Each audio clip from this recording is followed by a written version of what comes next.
Bien, muy buen día, tengan todas y todos. Vamos a comenzar la sesión de este diplomado en Derecho Electoral. Para el día de hoy, el día lunes, vamos a hablar sobre el control de constitucionalidad y de convencionalidad en materia electoral. Vamos a dar algunos elementos esenciales para el ejercicio de control. Por cuestión de metodología, tiene una estructura en la que primero vamos a hablar sobre las implicaciones que tiene el control, después sobre la situación actual del control de constitucionalidad y de convencionalidad en el sistema jurídico mexicano, y finalmente un análisis práctico a través de precedentes emitidos por la Sala Superior, donde ha hecho control difuso de constitucionalidad y de convencionalidad. Bien, primero me presento, soy el maestro Jesús Cadena Alcalá, soy profesor de la Escuela Judicial Electoral. Las líneas de investigación que tengo van relacionadas efectivamente con la protección de los derechos fundamentales, con el control de constitucionalidad y con la interpretación y argumentación en materia electoral. De ahí la materia que se me ha asignado para este módulo. Bien, pues les voy a compartir una presentación para ir dialogando a partir de la misma y vamos a dar algunas pequeñas impresiones de lo que ha sido los sistemas de control constitucional a lo largo de la historia y dos fenómenos que les voy a conversar que son también muy relevantes para la construcción de los actuales modelos de control, recordando que no es lo mismo sistema que modelo, ¿vale? A veces se tienden a utilizar como sinónimos cuando desde luego tienen particularidades totalmente diversas. Pues bien, fíjense, para el tema de los sistemas de control, ustedes saben que tenemos pues dos antecedentes que son muy relevantes para la construcción de los sistemas.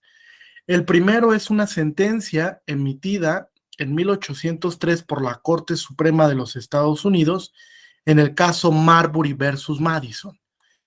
Esta sentencia, Patty, es muy relevante porque fue la primera vez que una Corte Suprema habló del principio de supremacía constitucional.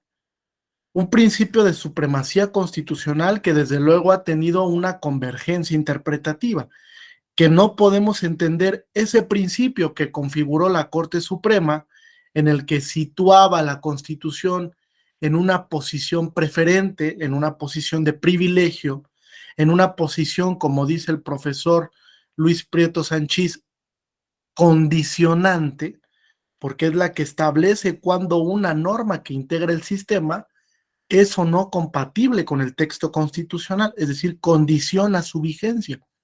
En pocas palabras, si una norma quiere ser aplicable en un determinado sistema, tiene que guardar concordancia con el contenido constitucional, o algo que llamamos o denominamos regularidad constitucional.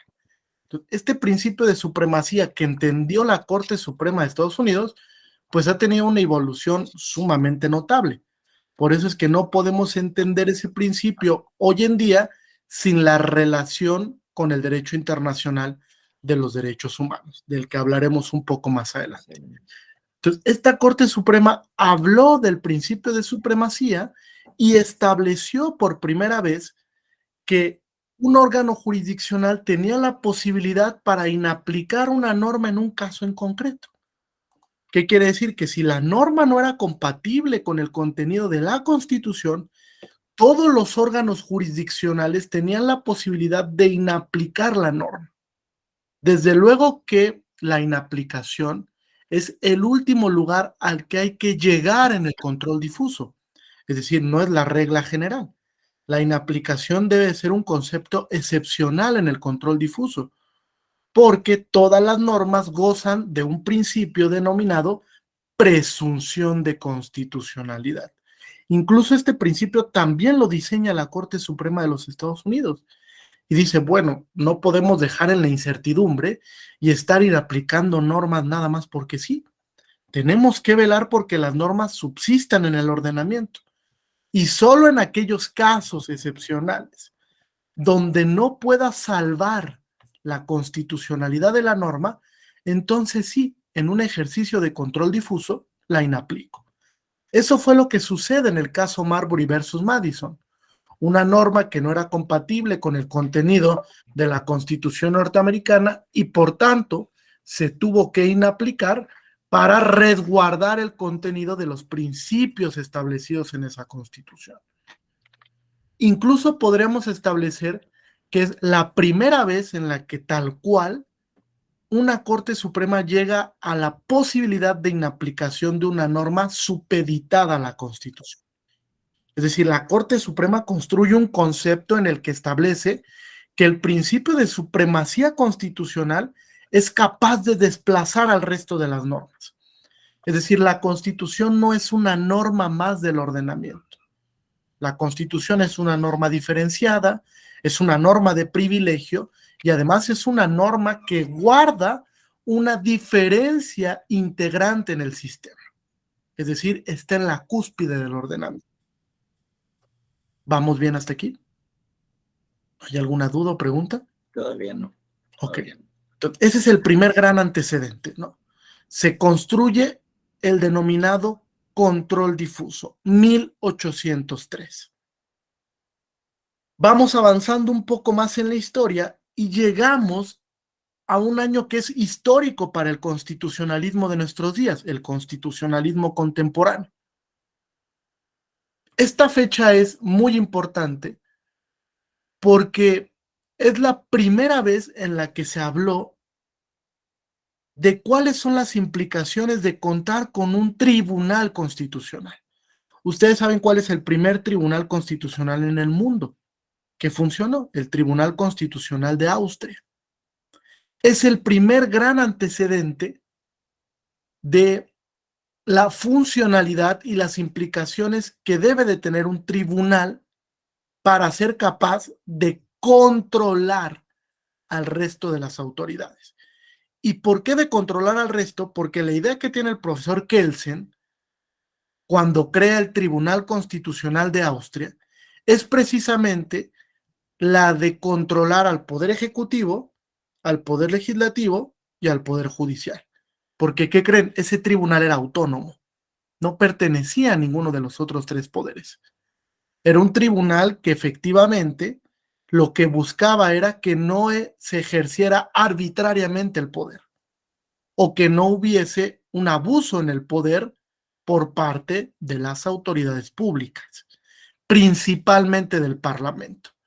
De hecho, Kelsen en 1928 escribe un texto que se llama La garantía jurisdiccional de la Constitución, donde ya configura científicamente al tribunal, donde dice, a ver, ¿el tribunal qué funciones va a tener? Y la primera idea que le viene a Kelsen en ese momento es, el tribunal es un legislador negativo. ¿Por qué legislador negativo? Porque tiene la posibilidad para invalidar una norma. Fíjense qué importante es esta consecuencia y esta facultad que tiene el Tribunal Constitucional. Un efecto invalidatorio que Kelsen le denomina anulación. Mientras que en el control difuso la Corte Suprema de Estados Unidos solo habló de inaplicación, Kelsen en 1928 habló de invalidez o anulación. Es decir, conforme al principio de supremacía de la Constitución, el Tribunal Constitucional tiene la posibilidad de invalidar una norma, expulsarla del ordenamiento, con un efecto que le llamamos derogatorio. Desde luego que ese efecto derogatorio tiene eficacia primero general y además pro futuro. Es decir, desde el momento en el que se declara la invalidez de esa norma, tiene un efecto generalizado erga omnes para todos y además de ese efecto erga omnes, tiene una eficacia pro futuro. Desde ese momento y hacia adelante en el tiempo no se va a poder volver a aplicar esa norma. E incluso hay un mecanismo, digamos, particularizado para ese tipo de control, que es la denominada acción abstracta de inconstitucionalidad, que en México llega con la reforma constitucional de 1994. que es la reforma que buscó consolidar a la Suprema Corte en un auténtico tribunal constitucional. Hoy en día habrá que preguntarnos si la Corte es un auténtico tribunal constitucional, porque resuelve muchas cuestiones de legalidad. Es decir, la esencia de la reforma pues quedó desdibujada hoy en día. Incluso tenemos una corte saturada, tenemos una corte que necesita de inmediato una despresurización de los asuntos porque le llegan 20,000 o 30,000 asuntos al año y solo resuelve 7,000, 8,000. Imagínense el rezago que tiene hoy en día nuestra Suprema Corte. Está al borde del colapso. Bien, entonces, esta idea de 1928, que digamos ya configuró al Tribunal Constitucional de 1920 científicamente, se basa en tres principios elementales. Primero, ¿qué es la Constitución? Es el primer capítulo del texto de Kelsen. ¿Qué entendemos por Constitución? Y Kelsen llega a una sencilla conclusión, es una norma superior. Es la norma superior del ordenamiento. De hecho, Kelsen nunca crea una pirámide. La pirámide de Kelsen es un invento que hemos tenido a lo largo del positivismo jurídico, porque en realidad quien llegó a hablar de una pirámide estructurada normativamente fue un discípulo de Kelsen, que es Joseph Raz. Pero Kelsen nunca habla de una pirámide. Kelsen habla de que la Constitución está en un grado superior del ordenamiento y desde esa perspectiva superior condiciona al resto de las normas que lo integran. También habló de la Constitución como norma condicionante, porque era capaz de establecer que si en un examen abstracto, fíjense, no hay ningún caso en concreto, es un examen en abstracto, una norma no es compatible con la Constitución, fuera del ordenamiento, se expulsa la norma. Por eso es que configuró al tribunal como un legislador en negativo. Es decir, la única función que tenía en ese momento el Tribunal Constitucional era anular normas, si no eran compatibles, desde luego, con el contenido constitucional. Pero Kelsen, Mayra, no desconoce el principio de presunción de constitucionalidad. Dice, bueno, sí el tribunal tiene la posibilidad de anular, pero no quiere decir que sea la regla general. Este efecto anulatorio tiene que ser excepcional también. Esto quiere decir que el tribunal debe de buscar que la norma sea compatible con la Constitución. Y solo en caso de que no lo pueda lograr, entonces sí, anula con un efecto erga omnes para que la norma técnicamente desaparezca del sistema. Ese es el primer elemento. ¿Qué entendemos por Constitución? ¿Vamos bien hasta aquí o hay alguna pregunta? ¿No? Segundo elemento que es relevante para Kelsen es cómo es que el Tribunal Constitucional va a controlar el poder político. Fíjense, para Kelsen, lo más relevante cuando configura este control concentrado, porque está depositado en un solo tribunal constitucional, era limitar la actuación del Parlamento. Porque en ese momento el Parlamento, so pretexto del principio de libertad configurativa, pues violaba constantemente el contenido constitucional. ¿Qué decía el Parlamento? Pues yo tengo la facultad de configurar normas. Y mientras la norma sea configurada en un ejercicio pleno de facultades parlamentarias, pues es vigente y se va a tener que aplicar. Y que el CINCE no. Porque el hecho de que tú tengas la facultad configurativa no te da el poder para que violes el contenido de la Constitución. Fíjense, el control se crea para limitar el poder político. Kelsen dice, tiene que haber un tribunal autónomo que no dependa de ninguno de los poderes, que no tenga ninguna condición con el resto de los poderes que integran un Estado y que desde esa posición de privilegio el Tribunal Constitucional sea capaz de limitar su actuación. Principalmente decirle al Parlamento cuando una norma es contraria al contenido constitucional. Es el segundo principio en el que basa Kelsen todo en la estructura del Tribunal Constitucional. Y el tercer elemento, que también es sumamente notable, que es muy relevante para Kelsen, es establecer que el examen de regularidad, Kelsen ya le llama regularidad constitucional, El examen de regularidad que realice el Tribunal Constitucional va a tener la posibilidad de anular una norma, fíjense, anular una norma y que esa norma pierda totalmente su eficacia. Pierda su eficacia. Es decir, esa norma va a dejar de ser vigente y válida en el ordenamiento en el momento en el que el Tribunal Constitucional declare su incompatibilidad. Otro concepto más, incompatibilidad constitucional. Entonces, Kelsen, bajo estas tres impresiones, configura el sistema de control concentrado. Fíjense, ya hablamos de dos sistemas. Sistema de control difuso, que crea la Corte Suprema Norteamericana con la posibilidad de inaplicación, y sistema de control concentrado, que configura Kelsen en 1928 con el Tribunal Constitucional, por eso es que es concentrado, solo realiza el llamado Tribunal Constitucional, y la consecuencia del control concentrado es la posibilidad de anular una norma con eficacia erga omnes. Con eficacia erga omnes. ¿Vamos bien hasta aquí? ¿Alguna duda o pregunta? Sí, adelante Luis, te escucho. Doctor, gracias. Entonces, en el sistema americano, la ineficacia de las normas es caso por caso, según entiendo. Cada juez, según el caso que se le plantee en algún momento del tiempo, va inaplicando. Y en el sistema austriaco, el Tribunal Constitucional no es porque lo pusiera Kelsen y ya todos dijeran, ah, Kelsen lo puso y entonces vamos a crearlo y a darle presupuesto, sino que también en el sistema austriaco, el Tribunal Constitucional tenía que estar en la Constitución de Austria, me imagino, Sí, y toda así su es. competencia y los efectos de sus sentencias tenían que estar constitucionalizados.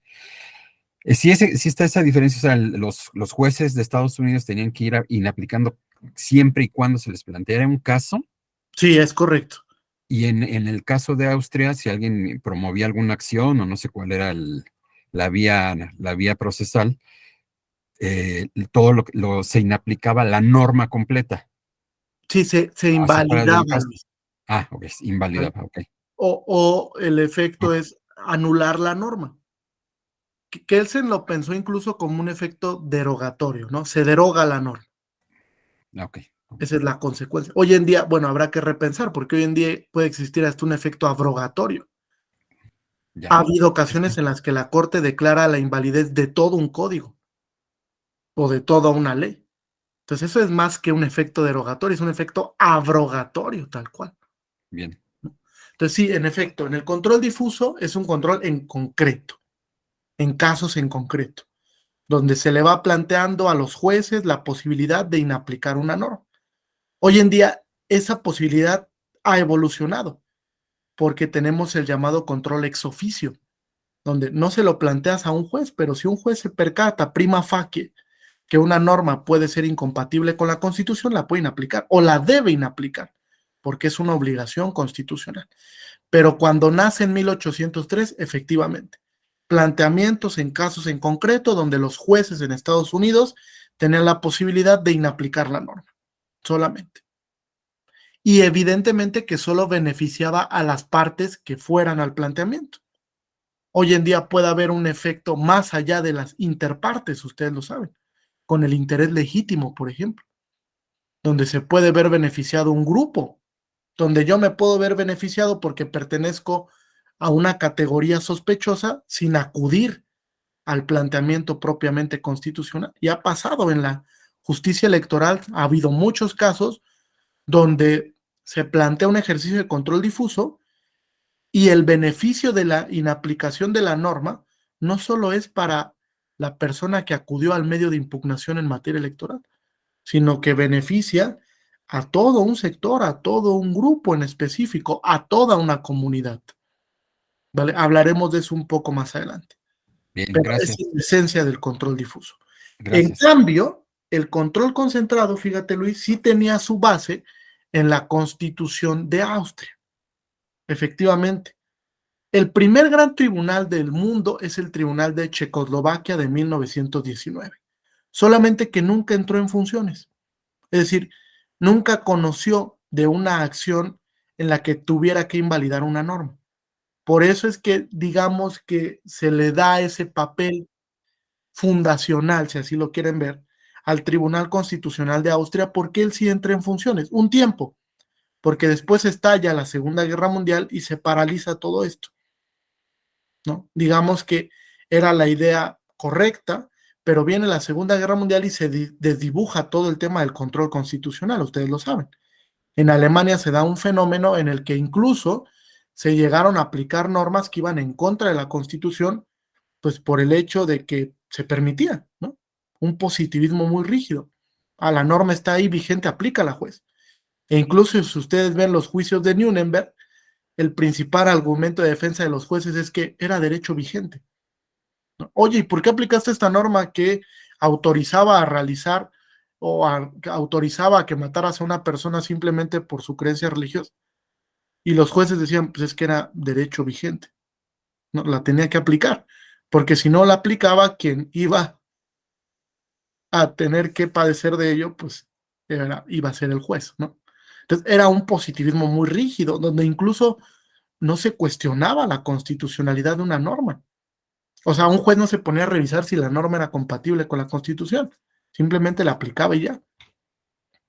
Entonces, la idea del control es que efectivamente, fíjate Luis, esto es muy importante, que efectivamente la posibilidad que tiene el tribunal de generar un efecto anulatorio o invalidatorio de la norma tiene un fundamento constitucional a través de la acción de inconstitucionalidad.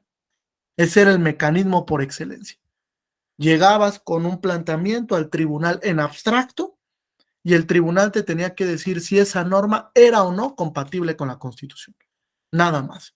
No había ningún caso en concreto, no tenía que resolver ninguna otra cuestión accesoria, solamente decir si esa norma era o no compatible con la Constitución. Era la única labor que tenía el tribunal. Por eso yo les digo, hoy tendríamos que preguntarnos si la Corte es un auténtico tribunal constitucional, ¿no? Porque la Corte resuelve muchos mecanismos que no son propiamente constitucionales. Por ejemplo, la Corte mexicana tiene la facultad de conocer hasta de amparos directos, vía facultad de atracción. Y en el amparo directo, ¿qué es lo principal que se demanda? La legalidad de una resolución, regularmente de una sentencia emitida por un tribunal de alzada o un tribunal de apelación. Pero esa cuestión por excelencia no es propiamente constitucional. Es decir, en muchas ocasiones ni siquiera tiene un planteamiento constitucional. Eso en Austria no lo resolvía el Tribunal Constitucional. Eso lo resolvía un tribunal de legalidad que estaba facultado en última instancia para determinar si una sentencia era acorde o no con los principios de legalidad, de seguridad jurídica, si se habían valorado debidamente las pruebas, etcétera. Pero no era una tarea del Tribunal Constitucional. Incluso, fíjense, hoy la Corte incluso hasta conoce de recursos de inconformidad, donde se resuelve si una sentencia de amparo está debidamente cumplida o no. Esa no es una cuestión constitucional, sigue siendo una cuestión de legalidad.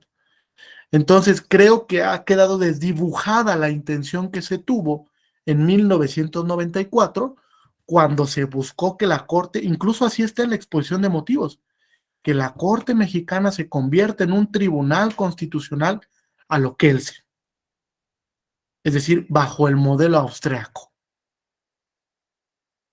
¿vale? Esos Muchas son gracias. grandes sistemas. Ahora, ¿por qué les digo que no es lo mismo sistema que modelo? Porque, fíjense, modelos hay cuantos estados tenemos. Cada estado ha ido adaptando un modelo de control diferente. Hoy tenemos principalmente dos modelos que han sido aceptados tanto en América Latina como en Europa. En América Latina el modelo mixto, ustedes lo conocen, que es el que tiene el sistema jurídico mexicano, difuso por todas las autoridades jurisdiccionales y concentrado solo por la Suprema Corte. Es decir, en México solo la Corte ejerce control concentrado. Y es parte de la teoría constitucional que hemos venido construyendo. Incluso aquí la Corte también se ha equivocado, porque la Corte ha sostenido que el Poder Judicial de la Federación realiza control concentrado. Esa idea es totalmente errónea. La Sala Superior no tiene la posibilidad para invalidar una norma. Entonces no ejerce control concentrado. Fíjense, la principal característica del control concentrado es que abre la puerta para invalidar una norma. Ustedes díganme, ¿un tribunal colegiado de circuito puede invalidar una norma?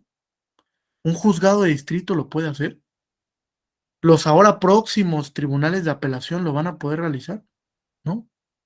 Es decir, el Poder Judicial de la Federación no realiza control concentrado, solo la Suprema Corte de Justicia de la Nación. El resto de autoridades, por ejemplo, el Tribunal Electoral del Poder Judicial de la Federación realiza control difuso, porque solo puede llegar a la inaplicación de una norma.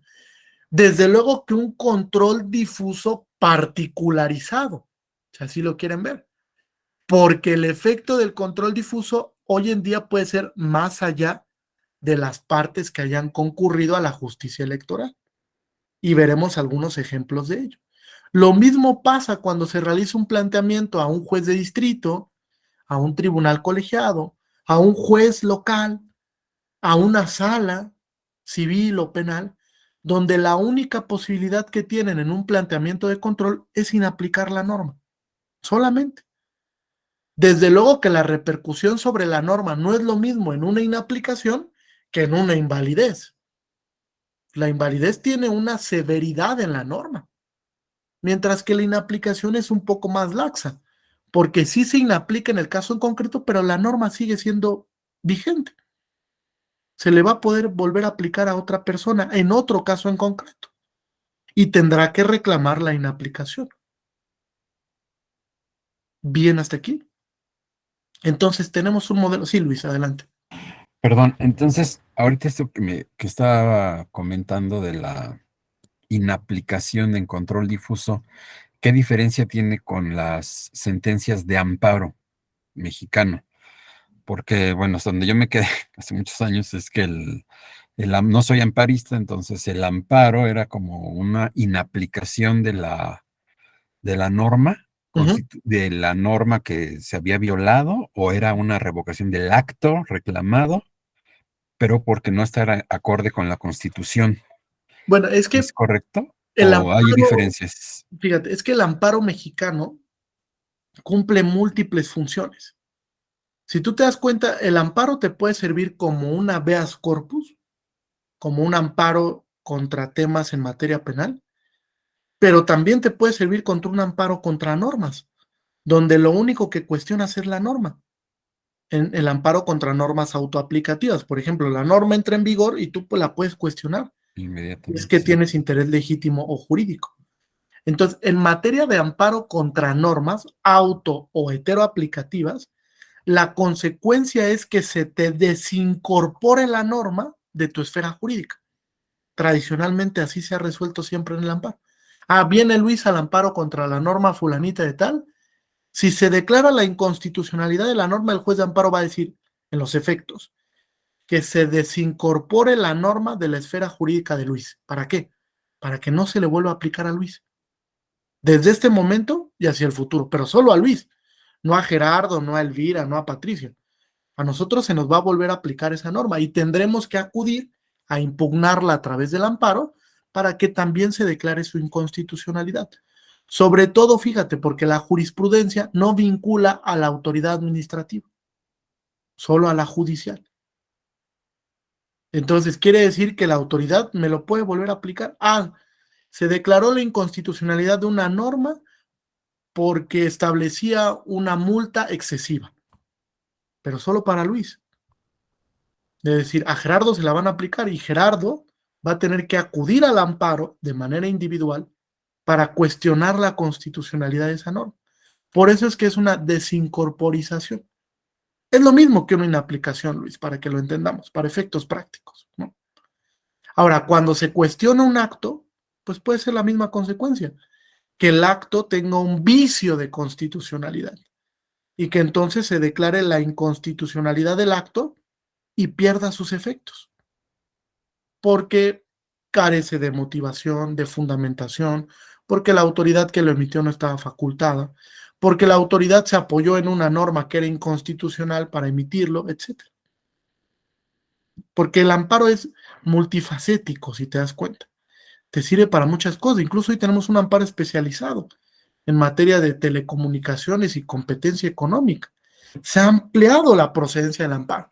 Si tú vas al artículo 107 de la ley de amparo, pues te vas a encontrar que tiene una procedencia de más de 20 fracciones diferentes, que te sirve incluso para cuestionar actos del Ministerio Público en sede administrativa, pero que también es un amparo especializado en cuestiones, por ejemplo, de radiodifusión. Entonces, el amparo hoy en día ha entrado en una eh, com sí, complejidad técnica muy importante. O sea, hoy en día el amparo no es para cualquiera, o sea, no es ese recurso judicial sencillo que en su momento se pensó. Creo que se ha vuelto mucho más técnico a partir del 2013 que lo que ya era, porque incluso el interés legítimo es algo muy complejo de entender. Y creo que el Poder Judicial de la Federación a través de su interpretación, generado muchas dudas sobre la procedencia del juicio de amparo. Muchas dudas. Entonces, creo que sí, el amparo tiene que cambiar en un sentido de volverse mucho más práctico, ¿no? Mucho más sencillo, para que efectivamente cualquier ciudadano pueda acudir al amparo a reclamar la violación a derechos fundamentales. Porque con la reforma del 2011 se buscó que el amparo fuera el medio por excelencia para cuestionar violaciones de derechos fundamentales. Así se pensó en 2011. A ver, ¿qué mecanismo tenemos que diseñar para que cualquier ciudadano que resienta la violación en su derecho acuda a la jurisdicción, el juicio de amparo? Pero es muy técnico. Entonces sí tenemos que preocuparnos un poquito porque es una de las llaves que tenemos para el control difuso, ¿no? En materia electoral nos hemos preocupado mucho porque el juicio ciudadano sea sencillo, ¿no? Porque cualquier persona que resienta la violación en un derecho democrático o en un derecho político puede acudir al juicio ciudadano. Desde luego que también tiene un grado de tecnificación, ¿no? Donde hemos complicado el tema de los requisitos de procedencia, de la legitimación, del grado de afectación, etcétera. Pero creo que es un poco menos rígido que el amparo. Es más, creo que es más sencillo cubrir los presupuestos de procedencia de un juicio ciudadano que de un juicio de amparo. ¿Sí?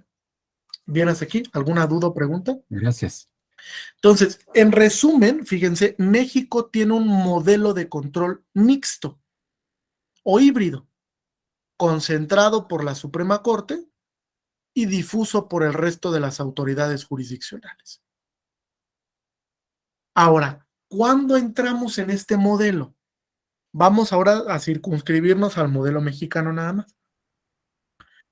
Digamos que la gran apertura para entrar en este modelo mixto o híbrido se dio con la reforma constitucional de 10 de junio del 2011.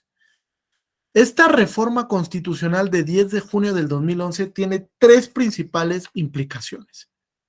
La primera, la constitucionalización del derecho internacional de los derechos humanos. Este es muy importante porque representa un auténtico cambio para entender la interpretación de los derechos. Cuando yo voy a interpretar un derecho, no solamente tengo que ir al contenido constitucional, sino que hoy en día tengo la obligación como órgano jurisdiccional de ir al derecho internacional de los derechos humanos. Incluso ustedes saben que la jurisprudencia interamericana hoy en día es vinculante a partir de lo resuelto en la contradicción de tesis 293 del 2011, donde la Suprema Corte Mexicana estableció que todos los criterios emitidos por la Corte Interamericana, aunque el Estado mexicano no haya sido parte, son vinculantes para las autoridades nacionales. Para todas las autoridades. Incluso jaló ese criterio de lo resuelto en el caso Hellman contra Uruguay, donde la Corte Interamericana determinó que el control de convencionalidad es obligatorio para todas las autoridades en el ámbito de sus respectivas competencias y atribuciones, y que es un control complementario, es decir, que viene a complementar el control de constitucionalidad. Desde luego que no podemos entender el control de convencionalidad sin habernos acercado al control constitucional, porque el gran antecedente del control de convencionalidad es el control de constitucionalidad. De hecho, hay dos fenómenos que dan pauta para todo este diálogo entre la Constitución y el derecho internacional de los derechos humanos. El primer fenómeno se da a partir de 1945. A este fenómeno le denominamos la internacionalización del derecho constitucional.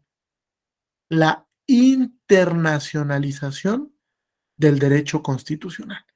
¿Qué es lo que sucede a partir de 1945? Ustedes saben, culmina la Segunda Guerra Mundial, viene el periodo de posguerra y los estados en Occidente, en Europa, pues tenían que entrar en la dinámica de configurar nuevas constituciones. Constituciones que efectivamente reconocieran amplios catálogos de derechos, de principios del ordenamiento.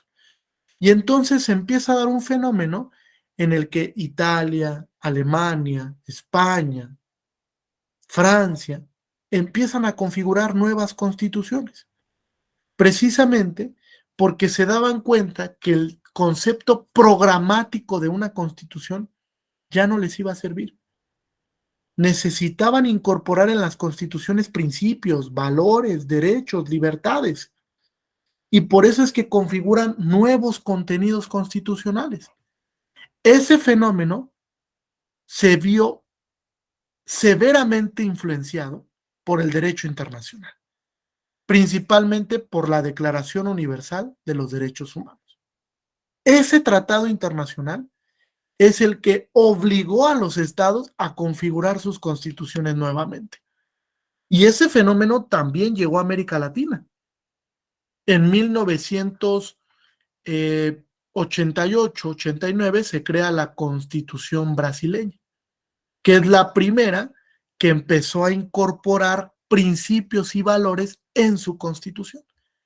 Y después vino la Constitución colombiana del 91, la Constitución peruana del 93, la Constitución venezolana del 94, la Constitución ecuatoriana del 2003, y México llega a ese lugar, Patricia, en el 2011, cuando dice, a ver, hay que configurar nuevamente el contenido constitucional. Hay que darle un peso específico a los derechos que están reconocidos también en tratados internacionales, para que velemos por el efecto útil del derecho internacional. Porque si yo suscribo un tratado internacional, pues es para cumplirlo, ¿no? No para que nada más esté el tratado ahí. Y entonces el Estado mexicano se ve en la obligación de, primero, configurar un catálogo constitucional de principios y valores bien definidos, si se dan cuenta. En 2011 se viene a, digamos, un punto de inflexión sumamente relevante para denotar cuál es la relevancia que tienen los principios y valores que están en la Constitución, como el de igualdad, como el de dignidad humana, como el de libertad personal, etc. Entonces tenemos un catálogo en los primeros 29 artículos que define cuáles son los principios relevantes para el ordenamiento constitucional. Aunque tenemos, pues, regados en el contenido constitucional algunos otros principios que también son importantes para el constitucionalismo mexicano. Entonces México entra en esa primera dinámica, configurar nuevamente su constitución. Y una vez que se da este fenómeno, viene un segundo fenómeno, que también es de la mayor envergadura, que le denominamos la constitucionalización del derecho internacional. Fíjense, la unión que se da entre derecho constitucional y derecho internacional. Primero, el derecho internacional nos ayudó para crear nuevas constituciones. Y después, el propio derecho constitucional recoge a las normas de derecho internacional y las constitucionaliza. Les da un valor superior en el ordenamiento. Es decir, ahora los tratados internacionales son constitución. Nos ha costado mucho trabajo entender esto. Incluso la Suprema Corte ha sido causante de no lograr entender cuál es la relevancia del derecho internacional de los derechos humanos. Si ustedes ven uno de los últimos debates del Pleno de la Corte, donde discutió el tema de la prisión preventiva oficiosa, verán que incluso algunos ministros y ministras, pues, comentaron que si el derecho internacional quería ser aplicable en el sistema jurídico mexicano, tenía que ser compatible con la Constitución. Fíjense qué grave error argumentativo, cuando la lógica del derecho internacional es contraria a eso. La lógica del derecho internacional dice que si tú suscribes un tratado, tienes que modificar tu derecho doméstico para hacerlo compatible con el tratado, porque te obligaste, porque hay una cláusula de buena fe en el cumplimiento del tratado, porque si no lo querías cumplir, no lo hubieras suscrito, o en todo caso, emitir una reserva interpretativa para decir, este artículo, este y este no lo voy a cumplir porque es contrario a mi constitución. Pero si no lo hiciste, entonces la principal consecuencia de suscribir un tratado es que todo tu sistema de normas tiene que embonar perfectamente con el contenido de ese tratado. Y si no, hacer algo que establece el artículo primero de la Convención. Modifica las normas que sean contrarias al objeto y fin del tratado internacional. Entonces, ese argumento que construye la Suprema Corte, primero, desconoce totalmente uno de los principios básicos del derecho internacional de los derechos humanos, el principio de efecto útil. Y segundo elemento, tú no puedes invocar una norma de derecho doméstico para dejar de cumplir un tratado internacional. Aunque esa norma, Gerardo, sea la Constitución. No la puedes invocar. No puedes decir, invoco la Constitución y entonces desconozco el contenido de la Convención Americana. No. Porque, ¿qué crees? Además, ahí hay una falacia de construcción normativa. Porque la Convención Americana es Constitución. Forma parte de la Constitución. O sea, no la vemos ahí explícitamente. Pero la idea del poder reformador de la Constitución del 2011 es que los tratados internacionales adquirieran fuerza constitucional, jerarquía constitucional. Forman parte de la Constitución. Se incorporaron implícitamente a la Constitución. Entonces, creo que no hemos terminado de entender cuál es la importancia de la inclusión de los derechos de fuente internacional en el contenido constitucional. Es una relevancia sumamente importante, porque incluso vino a ampliar el contenido de derechos. Fíjense, hay derechos que están reconocidos en tratados internacionales que no están en la Constitución. No están. Entonces, todo el catálogo de derechos que hoy tenemos en el sistema jurídico mexicano no únicamente se integra por lo que dice la Constitución, sino que también es norma integrante constitucional el derecho internacional de los derechos humanos. ¿Alguna duda hasta aquí? ¿Seguros, seguras? Ok, entonces ese es el primer gran elemento, ¿no? Dos fenómenos que son relevantes para el constitucionalismo de nuestros días y que representan, digamos, el mayor cambio constitucional que hemos tenido en los últimos 50 años, si así lo quieren ver. Es un auténtico cambio constitucional y es difícil de entender. Segundo elemento, esta reforma del 2011 en el sistema jurídico mexicano lo que vino es a replantear, fíjense, a replantear o reformular el principio de supremacía constitucional. Este principio que estaba en la Constitución, que se construye con la Constitución de 1917, se venía recogiendo desde 1803, desde la sentencia Marbury versus Madison. De hecho, la Constitución mexicana de 1917 tiene una influencia norteamericana sumamente notable, desde luego por la construcción del federalismo mexicano. Entonces, este principio de supremacía constitucional, que digamos tiene una similitud con lo que pensó la Corte Suprema norteamericana en 1803, se tiene que reconstruir. Porque hoy en día la Constitución no la podemos entender de manera alejada, de manera totalmente ajena, como si la Constitución estuviera allá y el resto de las normas por acá, ¿no? Hoy en día el principio de supremacía de la Constitución no se puede entender si no se entiende la relación con el derecho internacional de los derechos humanos. Simple. Por eso es que hay una convergencia interpretativa, porque yo cuando voy a interpretar un derecho tengo que ir a la Constitución y al derecho internacional y a la interpretación que hace, por ejemplo, la Corte Interamericana, para que la interpretación sea coherente, sea integral.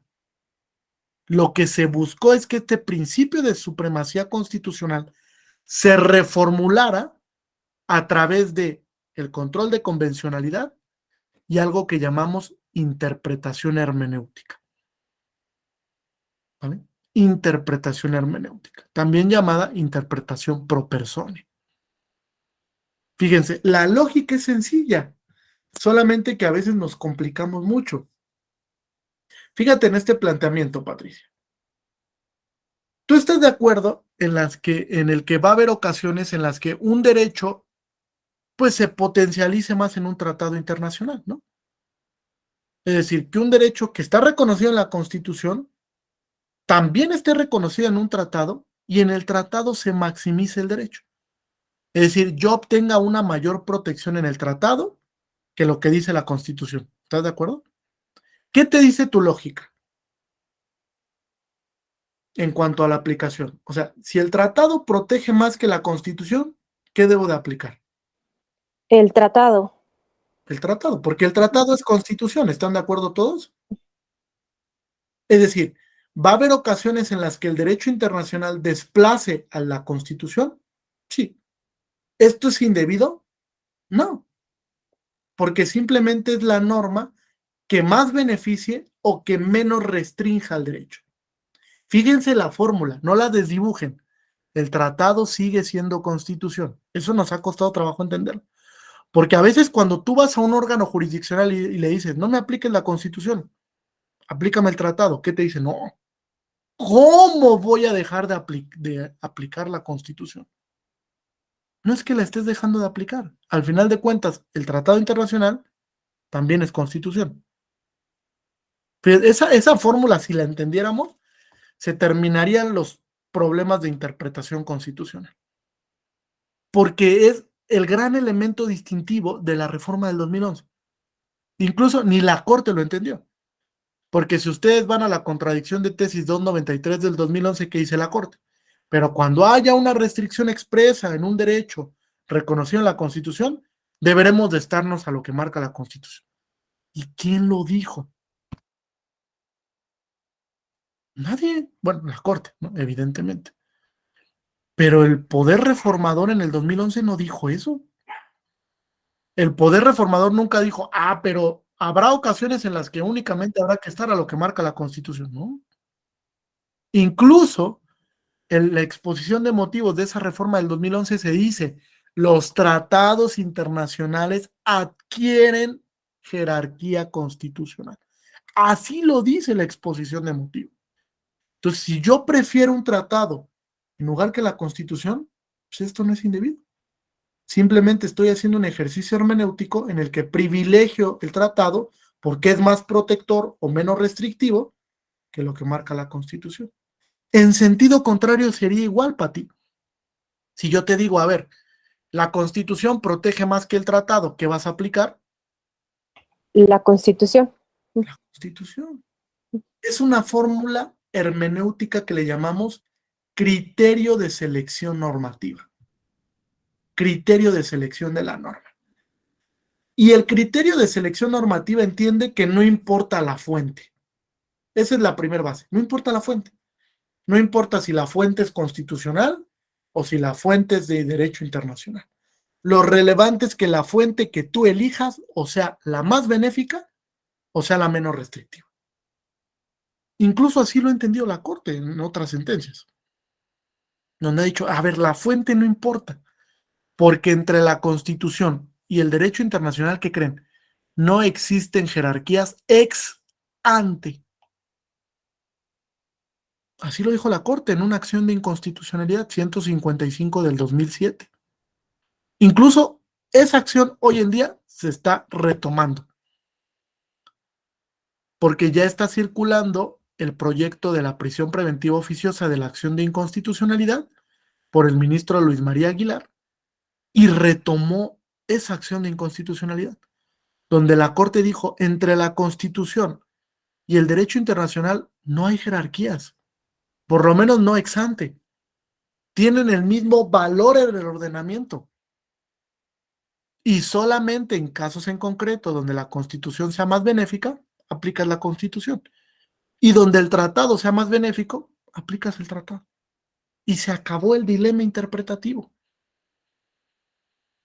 Hasta ahí va criterio de selección normativa, ¿correcto?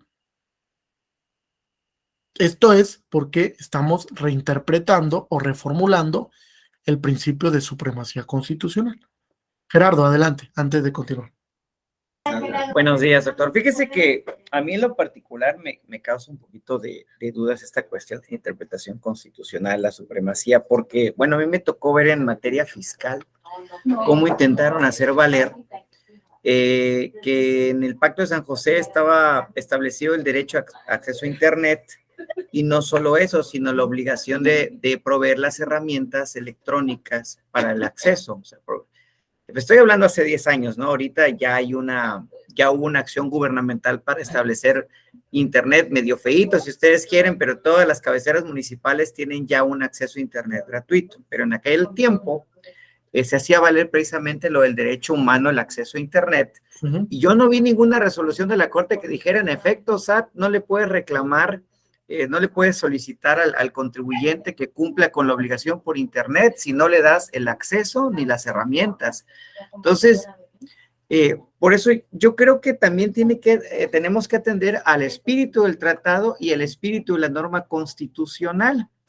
Porque, por ejemplo, otra norma controversial en materia fiscal es la que está peleando contra los factureros. Es un artículo en especial que es el artículo 69b, donde en términos generales declaran inválidos todas las facturas que haya emitido una persona que haya sido facturera. El problema es que a lo mejor en este ejercicio vendió facturas, pero en los anteriores no. Están dando efecto retroactivo en perjuicio de las personas que hayan recibido las facturas. Y se ha planteado esa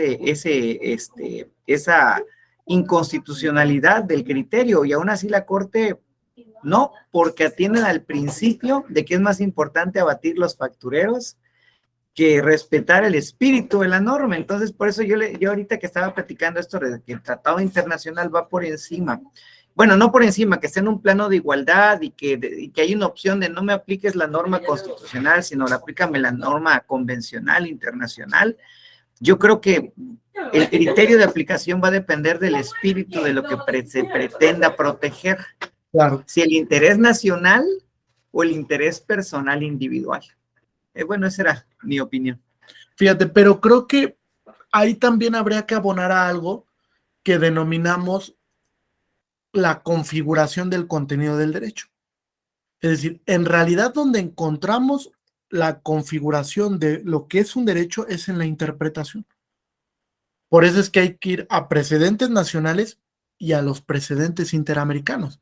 De hecho, la Corte Interamericana en el caso Hellman contra Uruguay dijo, si tú quieres hacer un auténtico control de convencionalidad, no solo tienes que ir a lo que marca la Convención Americana, o el Pacto San Salvador, o la Convención Belén do Pará, sino que tienes que ir además a los precedentes donde se ha interpretado el derecho, porque ahí es donde vas a entender el contenido esencial de ese derecho.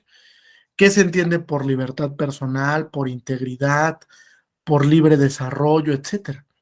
Ahí es donde lo vas a entender.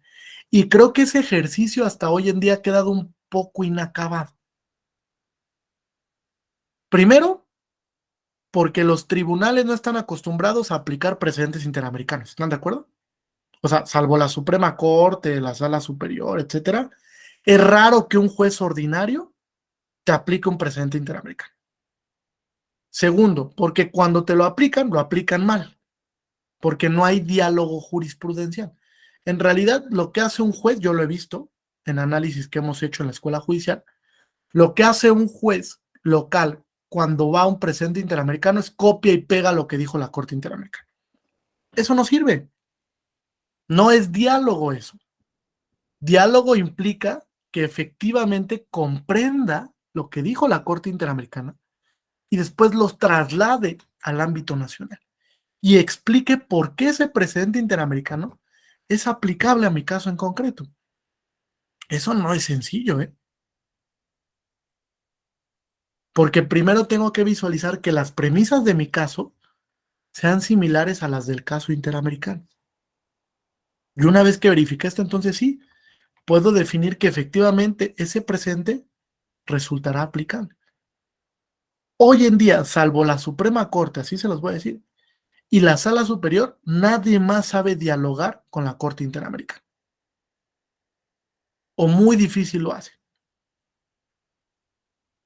Muy complejo que dialoguen efectivamente con un precedente interamericano. Y fíjense, desde 2013 son obligatorios los precedentes interamericanos. Es decir, 9 años llevamos y no los aplicamos. 9 años de que la Corte dijo todos los casos, aunque México no sea parte, son obligatorios para el control de convencionalidad. O son vinculantes, porque es la palabra que utilizó la Corte Interamericana. Es parte de la convergencia interpretativa, que es el tercer elemento que ustedes ven en la diapositiva. Que el control de convencionalidad vino a reformular la manera en la que interpretamos la Constitución.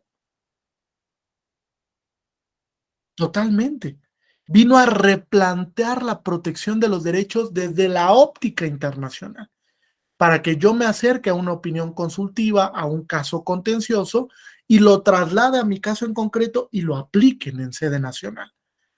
Eso es cumplir con el efecto y fin de la norma internacional y del precedente internacional. María José, adelante.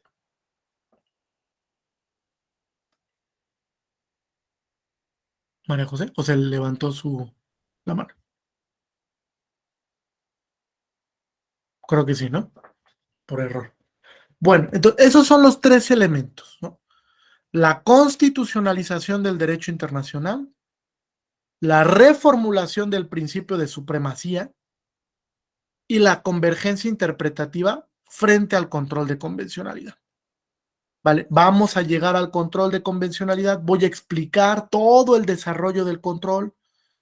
Desde luego que es una noción que se construyó en el derecho internacional de los derechos humanos y que ha ido evolucionando paulatinamente. Porque la Corte Interamericana sí se ha dado la tarea de que se entienda qué es el control de convencionalidad y por qué es relevante ese control. ¿Correcto hasta aquí? ¿Hay alguna duda, comentario?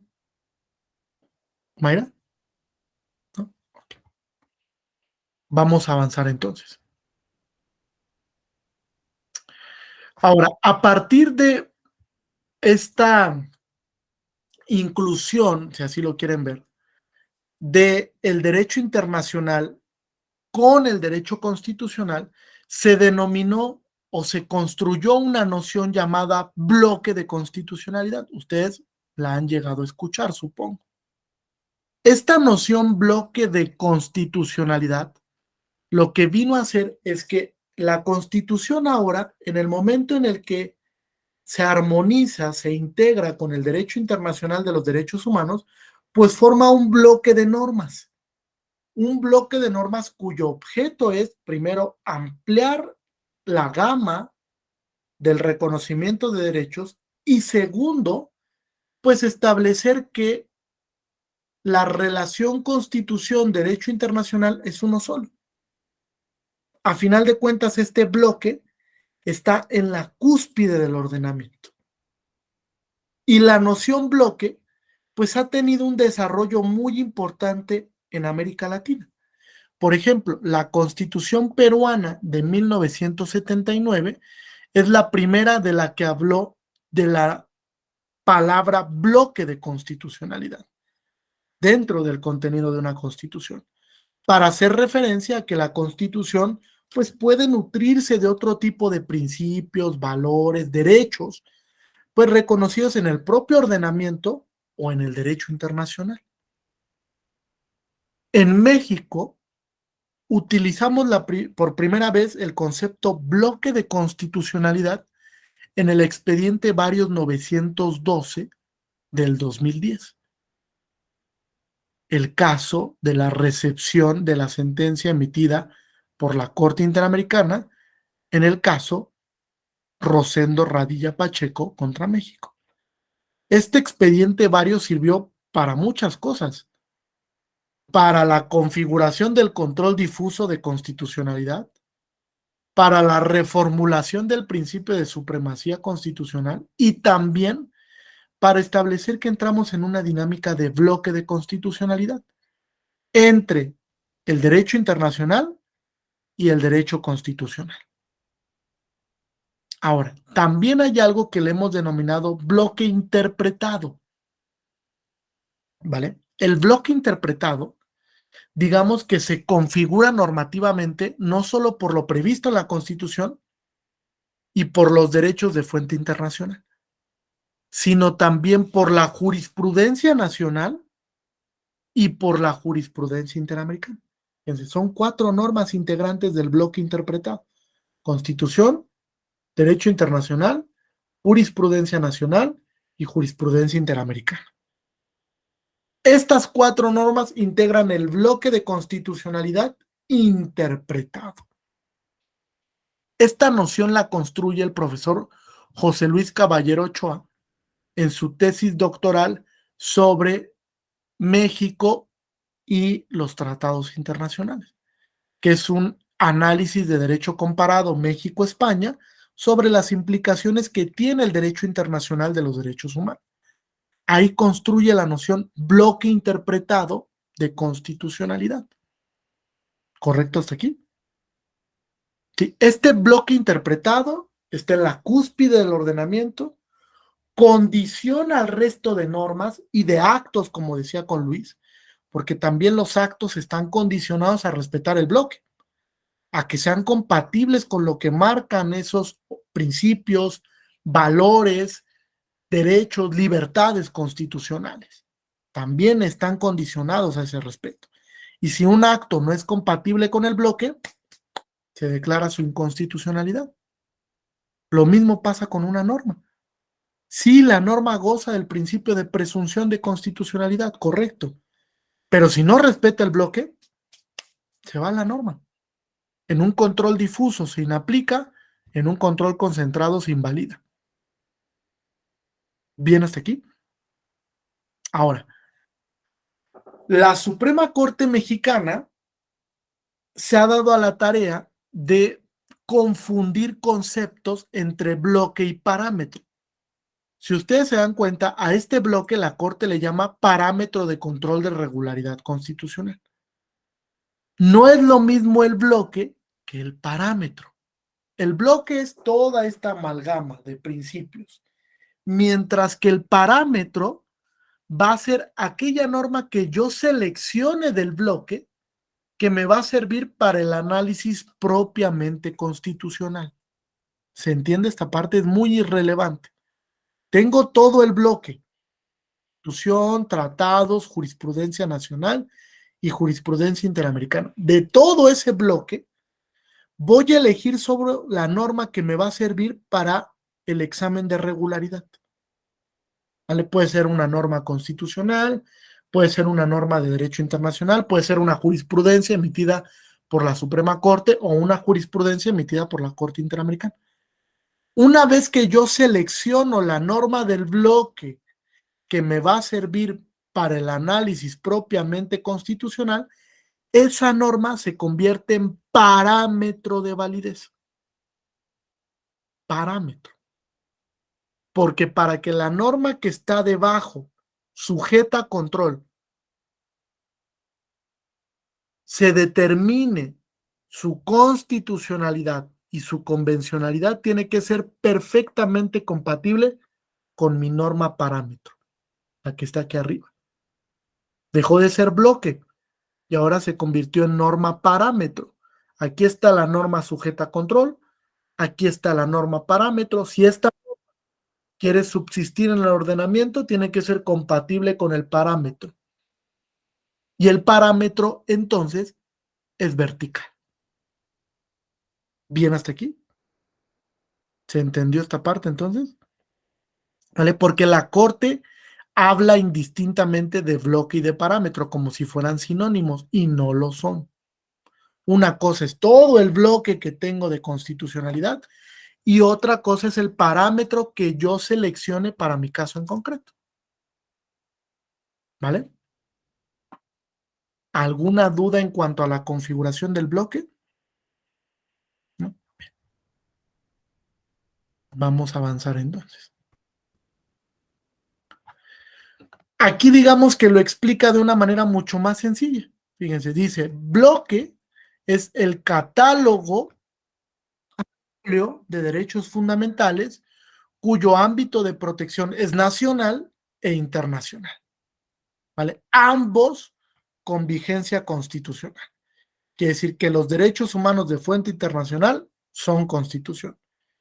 Mientras que el parámetro funge para determinar si un acto, si una omisión o si una norma de carácter general es o no compatible en el ordenamiento, compatible con el contenido de esa norma particularizada que yo elegí como parámetro de validez constitucional y desde luego convencional. ¿Vale? Bloque es una cosa, parámetro es otra. De hecho, hay un libro de César Astudillo, no sé si alguien lo haya consultado, que se llama Bloque y Parámetro, donde trata de establecer cuál es la diferencia entre el bloque de constitucionalidad y lo que representa el parámetro de control. Bueno, se lo recomiendo ampliamente, este texto del doctor César Astudillo. Se llama Bloque y Parámetro de Control Constitucional. Se publicó por Porrúa hace un par de años ya, y es un texto que trata de explicar bastante bien las diferencias entre lo que es el bloque de constitucionalidad y el parámetro de validez. ¿Alguna pregunta hasta aquí? ¿No?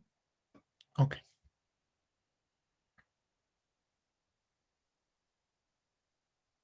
Aquí está la definición de ya cómo se integra el bloque y el bloque interpretado. Desde luego, cómo es que convive la norma nacional con el derecho internacional y cuál es la relevancia de establecer una dinámica en la que se integre Constitución, derecho internacional, jurisprudencia nacional y jurisprudencia interamericana. Ustedes saben que a partir de la reforma de marzo del 2021, pues se estableció que la Corte Mexicana tiene la posibilidad de emitir ahora jurisprudencia por precedente. ¿Sí lo sabían? ¿Sí? La Suprema Corte Mexicana hoy en día puede emitir jurisprudencia por un solo precedente. Si es que ese precedente es votado por 4 ministras y ministros en pleno y 8 ministras y ministros, 4 ministras y ministros en sala y 8 ministros y ministras en pleno. ¿Vale? Si adquiere esa votación mayoritaria, entonces se crea un criterio por precedente, que es obligatorio. ¿Vale? Esa reforma se dio en el mes de marzo del 2021 y es una reforma muy importante para la configuración de precedentes, porque México está entrando en una dinámica en la que quiere crear jurisprudencia a través de sentencias en lo individual. ¿Vale? Pero por ahora esa facultad solo es exclusiva de la Suprema Corte de Justicia de la Nación. Ahora bien, fíjense, para el bloque de constitucionalidad tenemos cinco, muy importantes para entender la armonización entre Constitución y derecho internacional. Primero, entre Constitución y tratados internacionales de derechos humanos no hay jerarquías, ¿vale? No hay jerarquías ex ante. Segundo, que tanto en el ámbito nacional como en el ámbito internacional tenemos parámetros interpretativos, ¿vale? Parámetros que va fijando la Suprema Corte o en materia electoral la Sala Superior y parámetros interpretativos que va fijando la Corte Interamericana. Dentro de esos parámetros interpretativos también tenemos el llamado soft law. ¿Alguien lo había escuchado? Fíjense, el soft law, que se traduce en derecho suave al castellano, son aquellas opiniones emitidas por comités especializados que, si bien no son vinculantes, sí son criterios orientadores para resolver los casos en concreto. Ustedes saben, por ejemplo, en el sistema interamericano, la comisión tiene diversos comités especializados en materia de personas con discapacidad, personas indígenas, de la diversidad sexual, etcétera, migrantes. Esos comités emiten opiniones especializadas, que si bien no son obligatorias para las autoridades nacionales, sí se pueden recoger de manera orientadora para un caso en concreto. Eso es el llamado soft law. También la Organización de Naciones Unidas tiene comités especializados en derechos políticos, en derechos civiles, en derechos económicos, en derechos culturales, etc. Y esos comités especializados también emiten algunas opiniones, que si bien no son obligatorias, sí constituyen criterios orientadores que se pueden retomar por los jueces nacionales. Por ejemplo, las reglas de Tokio. Esas reglas de Tokio sobre internamiento y readaptación social, pues no son obligatorias para los jueces nacionales.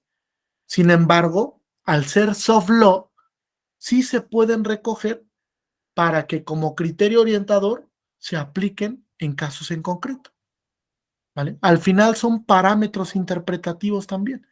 A ver, ¿qué ha dicho el Comité de Naciones Unidas de Derechos Económicos sobre el derecho al Internet? Ah, pues ha dicho esto. Me llega un caso en concreto en sede nacional, yo me puedo apoyar de esa opinión técnica especializada para mi caso en concreto, que si bien no me vincula, pues sí es un criterio orientador que puedo ocupar interpretativamente para resolver el caso. Entonces, el soft law también se ocupa como criterio interpretativo. ¿Correcto hasta aquí? ¿Alguna duda o pregunta?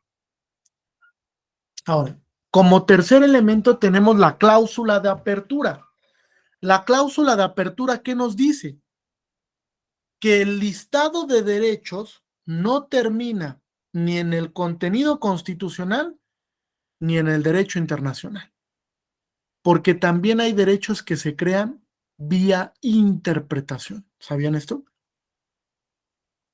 Hay derechos que crean la Corte Suprema Mexicana, la Corte Interamericana, que los van configurando a través de la interpretación judicial. Ejemplo de ello, libre desarrollo de la personalidad.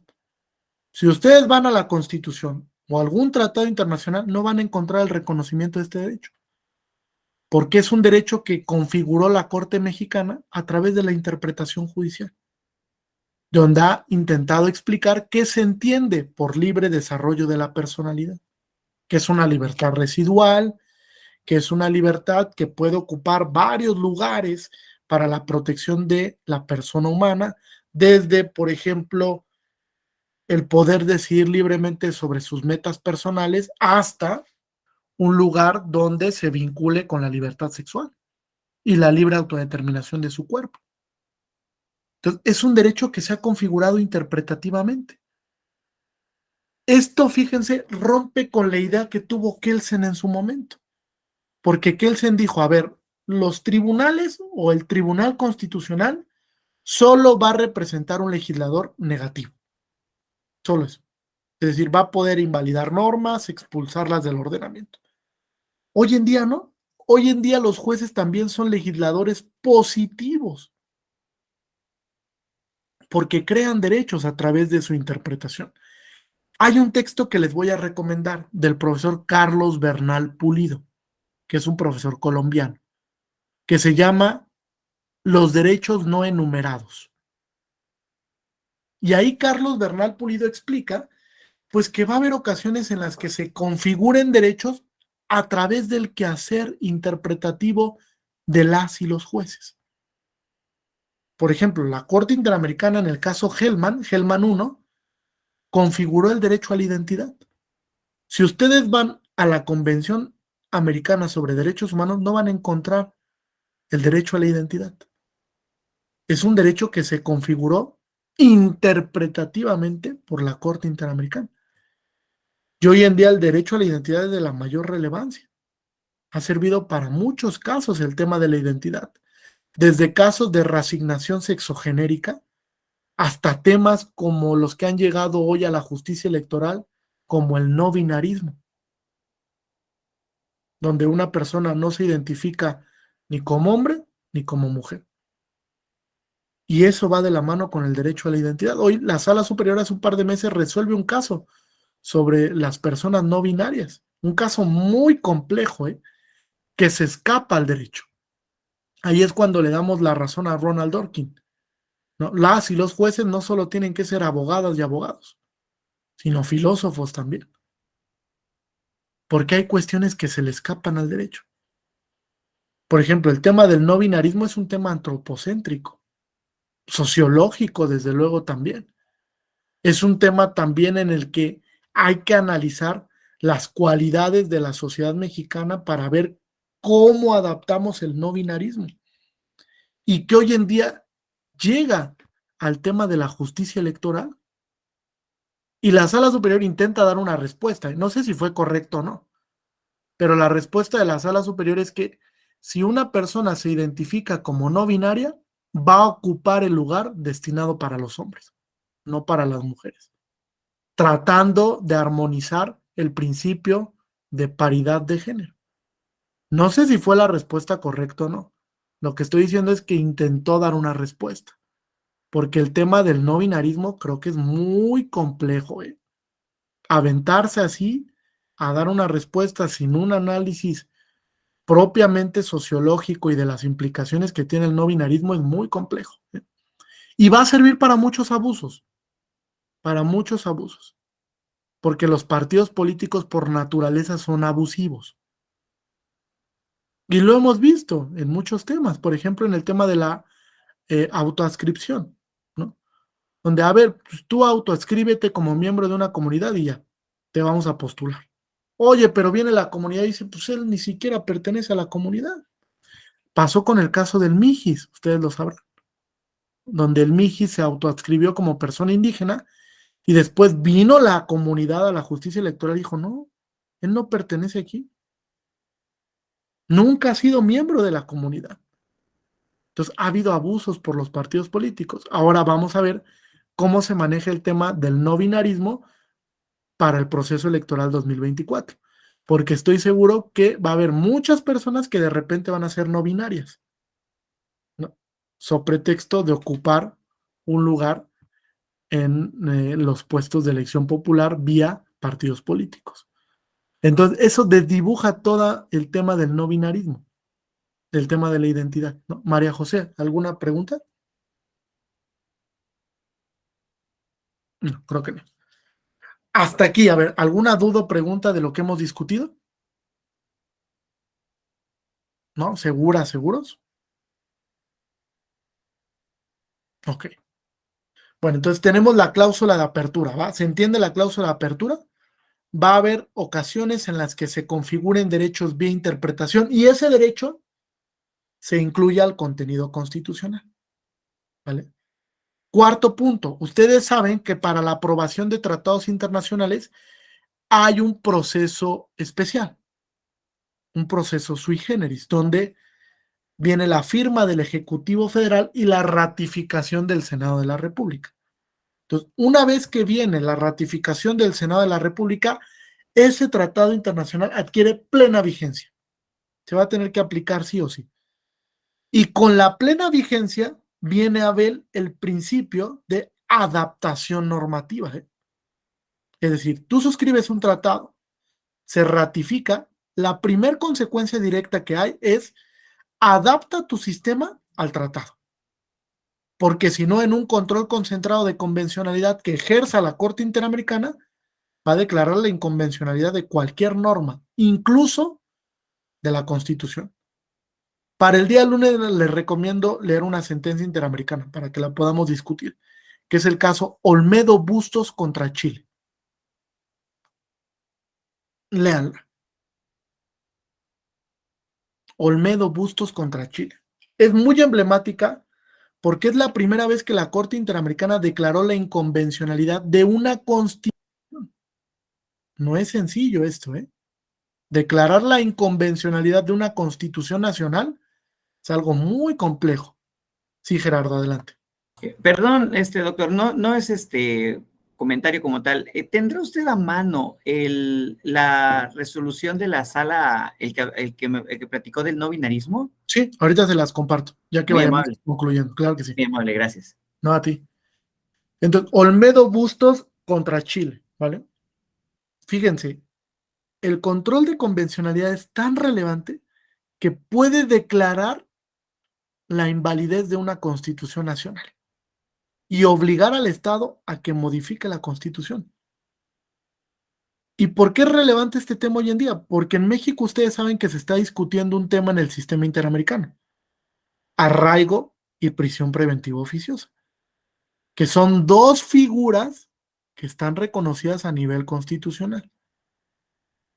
¿Qué va a pasar si la Corte Interamericana declara la inconvencionalidad de estas dos figuras? Va a obligar a México a modificar su constitución para eliminar las figuras, derogarlas. Tiene repercusiones muy importantes. A un Estado, desde luego, no le gusta que le digan cuándo modificar su constitución. Y ahí es donde se han creado las principales tensiones entre los sistemas constitucionales y el sistema interamericano. Y esas tensiones han dado para que algunos estados se salgan del sistema interamericano, ¿eh? Venezuela, República Dominicana, Argentina, donde han dicho, no. Corte Interamericana, tú no me vas a obligar a modificar mi constitución, mejor me salgo del sistema interamericano. Ojo, eso es peligroso y viene una sentencia de condena contra México ya en este mes, donde estamos de acuerdo, ¿no? Tanto la prisión preventiva oficiosa como el arraigo son inconvencionales. Tienen que desaparecer del sistema jurídico mexicano. Ahora, ese no es el problema. El problema es cómo México va a recepcionar esa sentencia. ¿La va a cumplir y ya? El Poder Ejecutivo ha sido claro al respecto, ¿eh? No quiere eliminar la figura de la prisión preventiva oficiosa. Tan categórico ha sido que obligó a que el Pleno de la Suprema Corte bajara el proyecto de la prisión preventiva que se discutía hace un par de meses, o hace un mes más o menos. Entonces no va a ser algo muy sencillo, ¿eh? Y aparte, recuerden ustedes que las sentencias de la Corte Interamericana se cumplen de buena fe. ¿Qué quiere decir? Que si el Estado no la quiere cumplir, ¿quién lo va a obligar a cumplirla? Nadie. La Corte Interamericana no tiene la posibilidad de obligar a un Estado a cumplir una sentencia. Entonces México tiene que cumplir de buena fe la sentencia que emita la Corte Interamericana. Ojo, esto puede llevar a que México replantee el tema de si sigue o no en el sistema interamericano, y eso sí sería catastrófico, porque el sistema interamericano nos ha dado muchas lecciones, ¿eh? Y nos ha servido para cambiar muchas cosas que estaban mal en el sistema jurídico mexicano. Entonces creo que la salida tampoco es decir, me voy del sistema interamericano, háganle como quieran y no voy a modificar la Constitución. Creo que no, pero hay que ver cómo viene esa sentencia. ¿Vale? Quinto punto. Hay una cláusula de remisión entre el texto constitucional, el derecho internacional y los demás textos normativos. ¿vale? Cláusula de remisión, donde la Constitución y los tratados están acá y el resto de normas está aquí abajo. Está condicionada por el texto constitucional o por el llamado bloque de constitucionalidad, ¿vale? En un control estrictamente constitucional, si una norma quiere surgir, tiene que ser compatible efectivamente con el bloque de constitucionalidad. ¿Están de acuerdo? ¿Alguna duda o pregunta hasta aquí?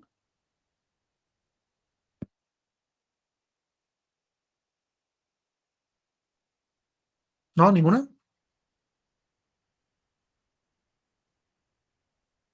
Bueno, sale y vale.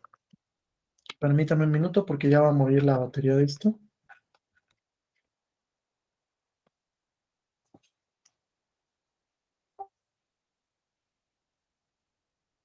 Listo.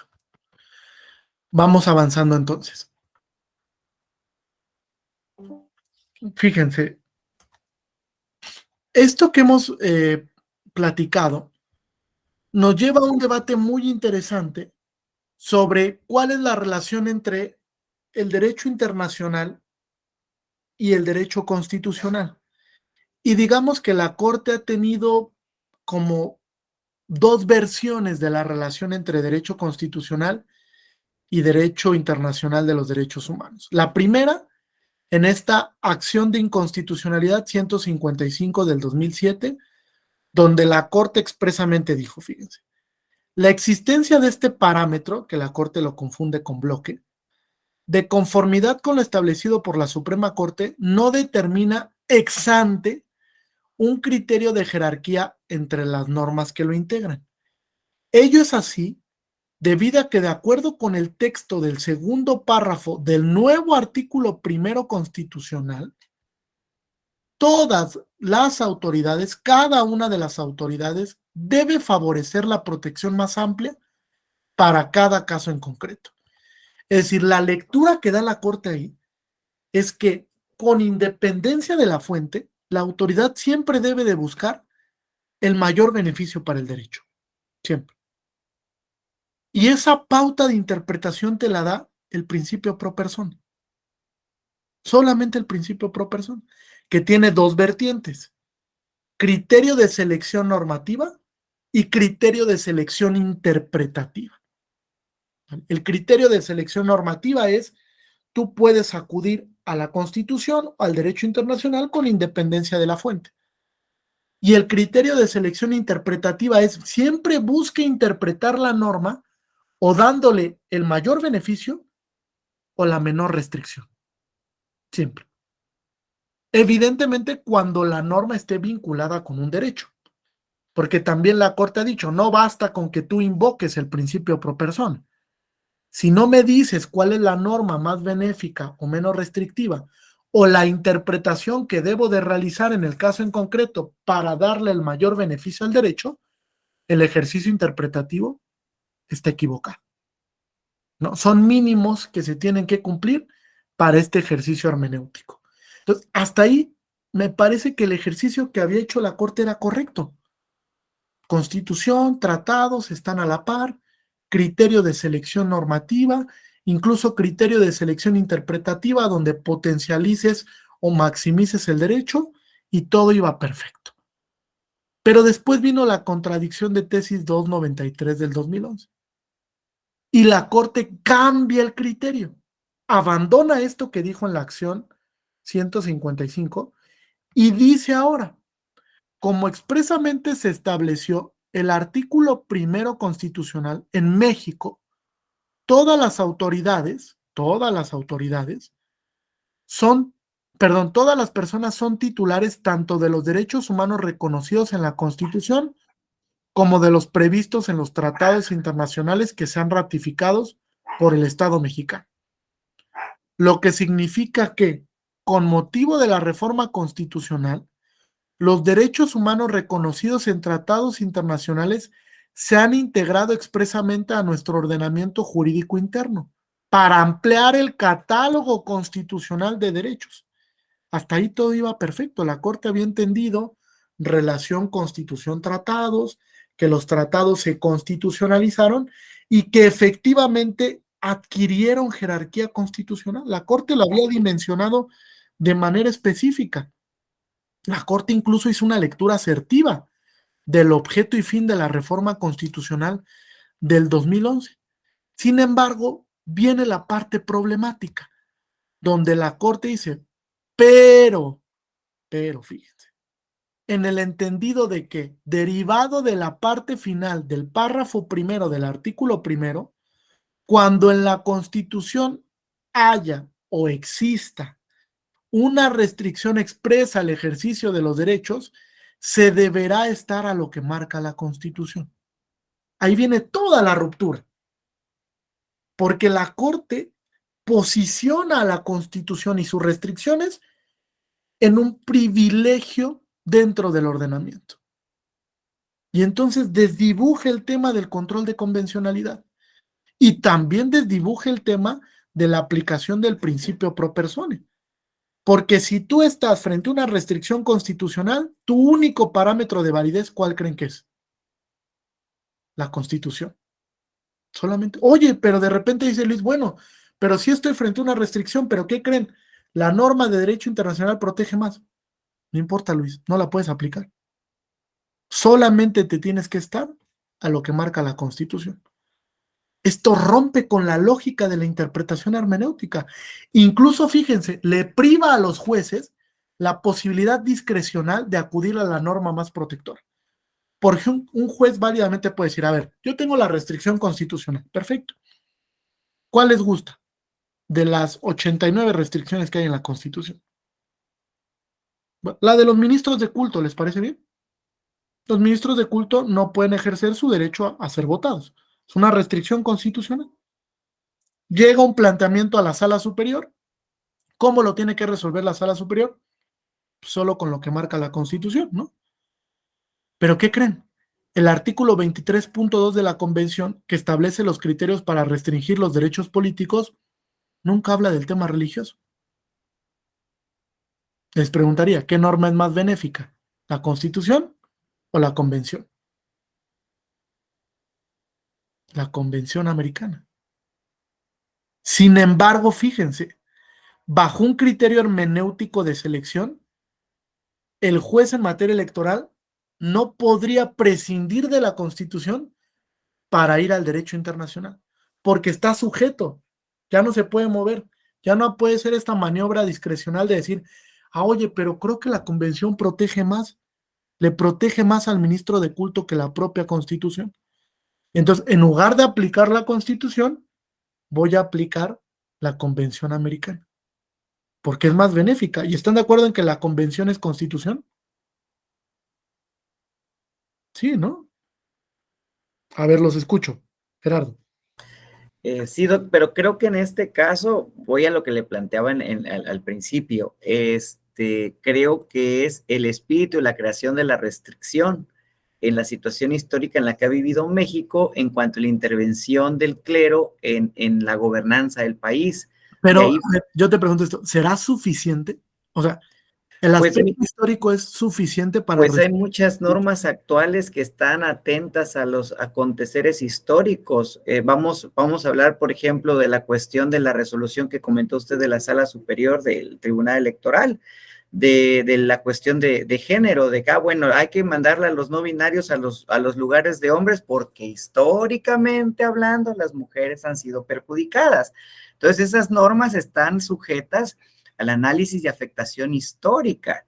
Va lo mismo ahorita. Entonces, la restricción a los ministros de culto es por la intervención histórica que han tenido la religión, en este caso en México sería la católica, que supuesto, pues se ha intervenido en la cuestión de gobierno, ¿no? Entonces, si bien es cierto, la norma internacional es más protectora, es una norma general, es una protección general. Cada país tiene su propio contexto histórico. Bueno, eso creo yo.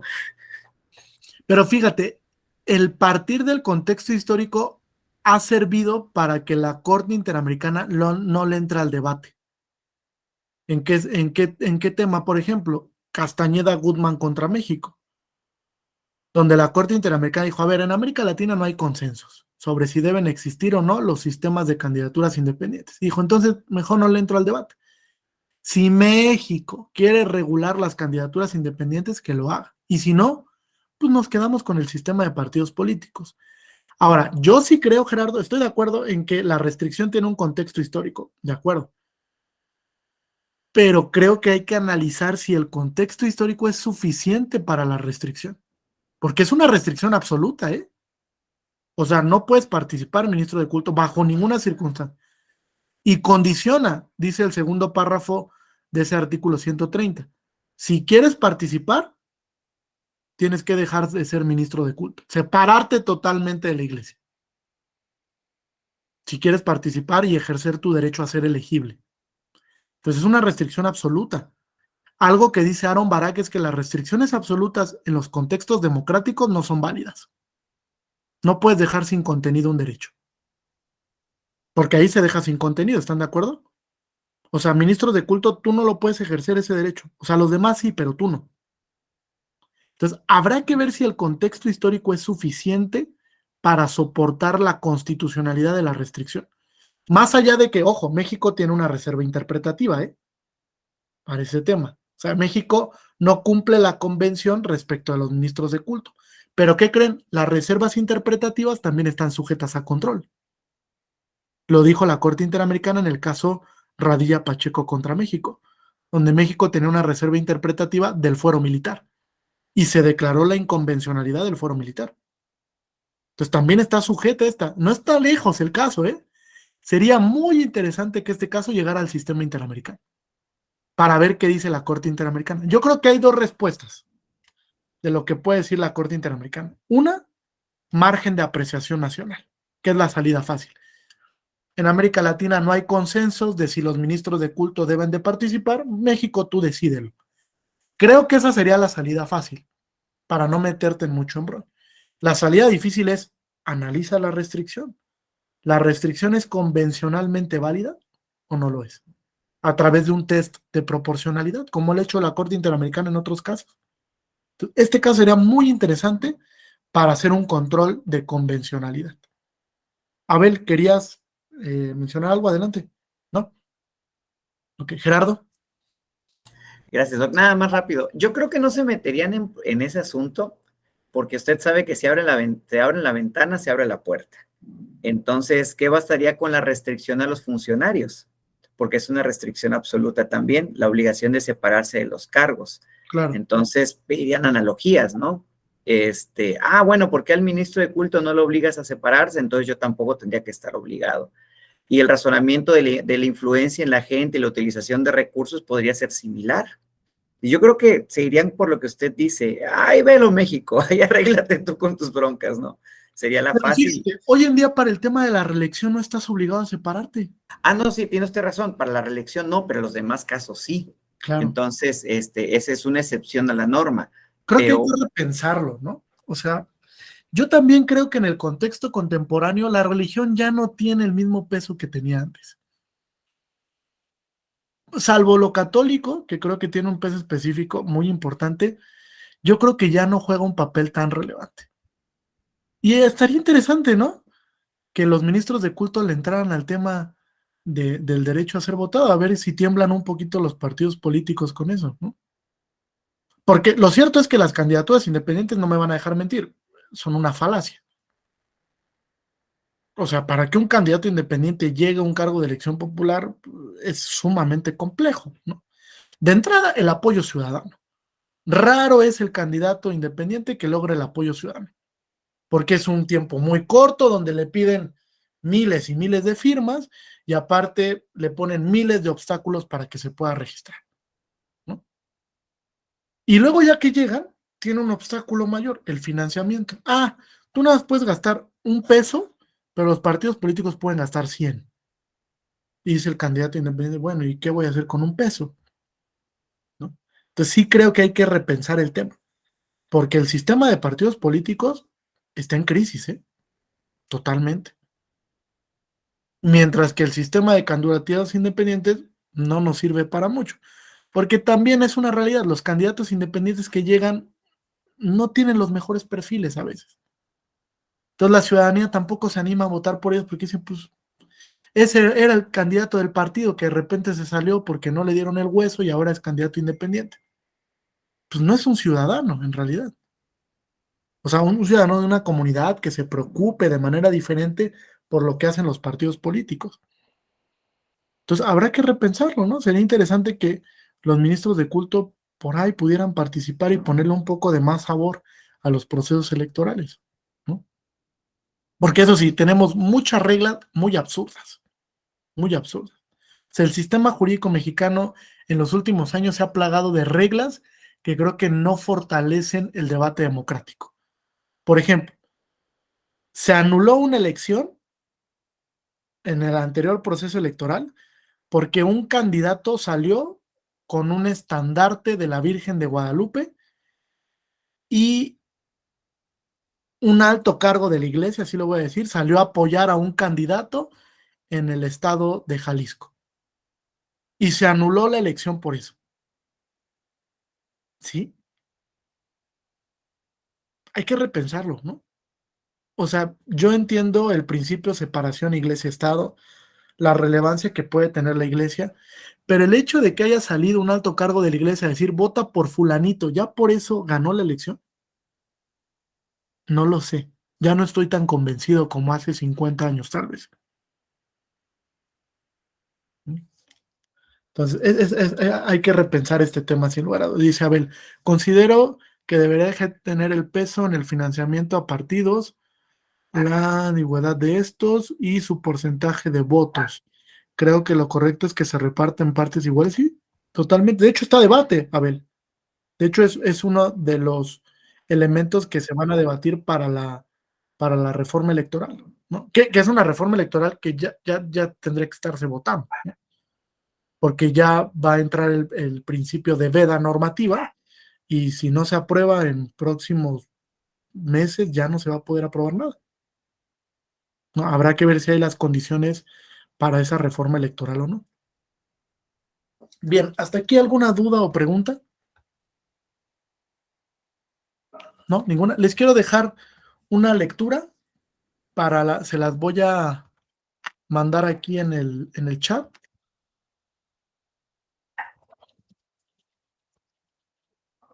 Para la siguiente sesión, para que si la pueden realizar, sería muy, muy bueno.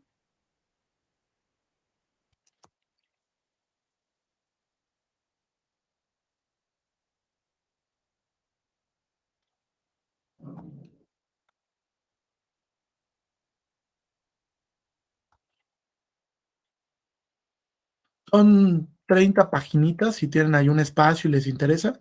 Es un texto que publicamos en el tribunal sobre las sentencias fundacionales del control de convencionalidad. Se llama Sentencias Fundamentales del Control de Convencionalidad en la Jurisprudencia del Tribunal Electoral del Poder Judicial de la Federación. ¿Vale? Si tienen un espacio y quieren consultar el texto, viene desde Hanron, que fue el primer caso donde la Sala Superior realizó una especie de control de convencionalidad, hasta ahora los casos más recientes, ¿no? Donde incluso el control de convencionalidad nos ha servido para omisiones legislativas. Un caso muy interesante sobre la Constitución de Sinaloa, una omisión respecto de la integración en los ayuntamientos de la representación indígena. Fue una omisión legislativa y se analizó bajo control de convencionalidad. Sí, adelante, Gerardo. Mili, le estaba escribiendo en los comentarios que no se vaya usted a olvidar de la sentencia, Lick, si tiene usted el dato. Justo se las voy a pasar.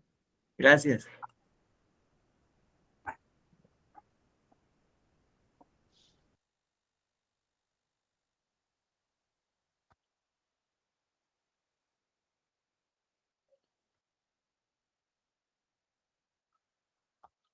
La sentencia es Subrec 256 del 2022.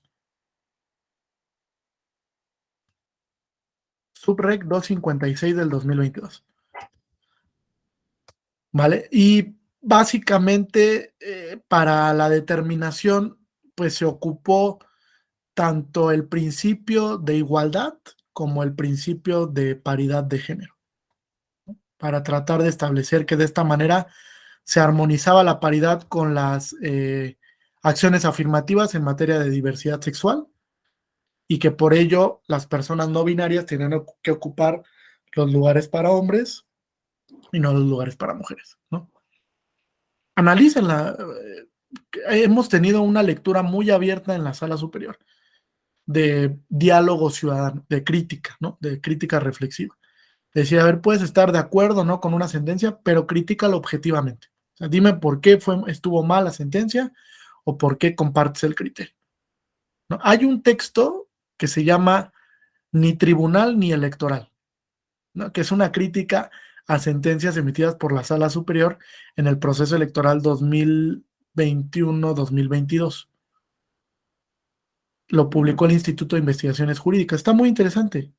Véanlo, porque es otra perspectiva diferente, ¿no? De por qué no están de acuerdo con algunos de los criterios relevantes que salieron en ese momento, ¿no? Desde el tema de voto para personas en prisión preventiva oficiosa hasta el tema, por ejemplo, del listado de personas agresoras en materia de violencia política por razón de género, que es otra sentencia bastante interesante, ¿no?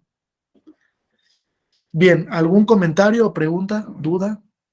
¿No? Entonces, si me ayudan con la sentencia Olmedo Bustos, si la pueden leer, y quien guste esta sentencia, este texto de sentencias fundacionales en materia de control de convencionalidad, pues también traigo ya un bagaje de varias sentencias que les van a servir para ir contrastando un poquito el tema del origen del control de convencionalidad, pero ya en la justicia electoral, ¿no? Cómo se ha ido desarrollando y qué tenemos ahorita, ¿no? Porque ha ido evolucionando muchísimo el control de convencionalidad en materia electoral, sobre todo en algunos precedentes de la Sala Superior. ¿Vale? Pues muchas gracias a todas y todos por la atención. Que tengan un excelente fin de semana. Nos vemos el día lunes. Gracias, doctor. Hasta luego. Gracias. Buen fin. Hasta Buen luego. fin. Hasta luego.